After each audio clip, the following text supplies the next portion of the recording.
Colin, I deeply want to understand everything I can about God. Does God exist? And if God exists, what's God's nature? And some would say that you have to approach this experientially, you have to feel it inside. For whatever reason, I am genetically programmed not to feel comfortable with that type of feeling. And I want to try to understand it analytically. How can philosophy help me to understand the deep reality of God?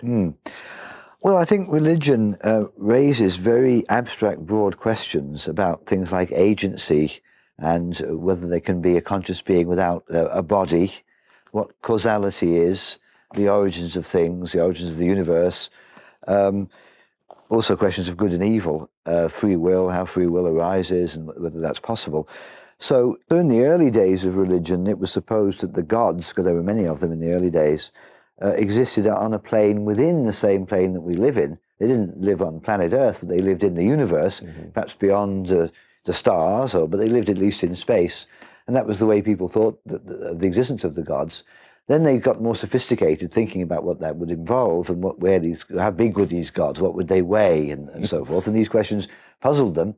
And then they gradually started to refine their views to suppose that the gods or God, because then there became only one of them after a while, existed outside space and time, so not within our world. And then, of course, they had to raise philosophical questions. Well, how can there be something with thoughts and with agency existing outside of space and time? So then the idea that God has a body became problematic, because how could God have a corporeal body exist outside space and time? Because it's spatial. So then you had to have the idea of agency without embodiment, and that there are philosophical questions: is that really possible? How does agency work without embodiment? I mean, in the case of human agents, it works because we have bodies that move things. God is supposed to be able to cause changes in the universe and cause changes on Earth without having a body. So you get philosophical issues that are raised by that. And without philosophy, I think you're powerless to even think about those issues. That's all on the side of using philosophy to articulate religion. But of course, there's the use of philosophy to criticize religion. And there, I think philosophy has proved over the centuries to be powerful, because the earlier doctrines of religion were quite naive. And when they were subjected to criticism, the religions had to keep shifting the target a bit to change the definition of what God was. So it used to be supposed that God was a rather human-like and had thoughts and wishes and so on, and that's where we got the idea he's like a man in the sky with the grey beard and so on. But people thought, well, that doesn't really make any sense, and then God became more abstract because of the philosophical difficulties with that conception of God, and so people watered him down so much that he was more like a life force, or somehow he was coterminous with the ordinary physical world, and yet spiritual. So you get in all of these debates, really, in order to have these debates, you've got to be a philosopher. Many people have got into philosophy through thinking about these kinds of questions. The Holy Trinity was one issue, a great interest of philosophers of logic, because how can there be one thing which was three? And each are meant to be a unity, but a trinity at the same time. And that's a philosophical question. It's a philosophical issue. So really, you can't escape philosophy if you're religious, if you want to reflect on it, as opposed to just carry out the rituals and think about the metaphysical picture behind it. You've got to be a philosopher, really, to do it. Can we categorize philosophical approaches to theology? Can we say there's a class of dealing with questions about, does such a being exist? And a class of issues saying what would be the characteristics of this being? And then maybe what would be some of the categories of philosophy can use? Can we think about it in those terms? Well, one question is the relationship between this being and us. On the traditional Christian views, Judeo-Christian views, God cares about us individually. But some theists don't think God cares. God created the universe and didn't particularly care. Has no moral concern for us, doesn't really care about what we do, and it's not going to reward or punish us at all. But they feel that God is needed to explain the existence of things, or because they see the universe contains a structure which suggests intelligence, but it doesn't suggest a universe in which God is intervening to help us. So they think, well, clearly God doesn't really care.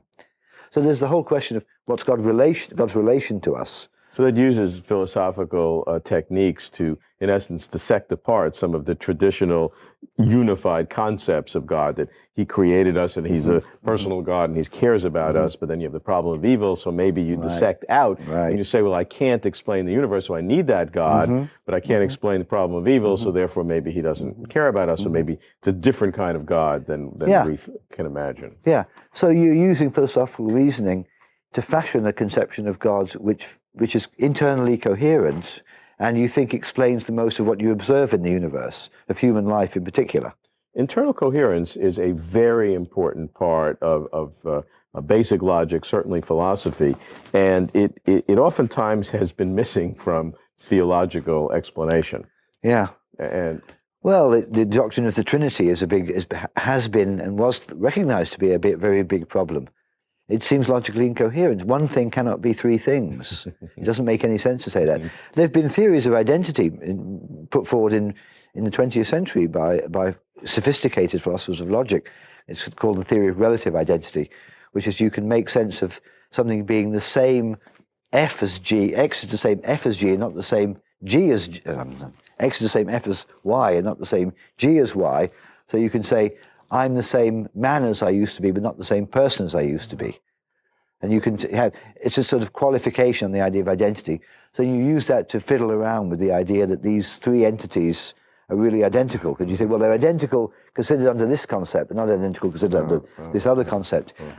It's a view that people have tried to defend, and you can put up some sort of case for it. And then at a more basic level, there's the problem of how can the disembodiment of God be made consistent with the personality of God? How can there be disembodied agency of any kind, especially with any efficacy in the agency? That's always a difficulty.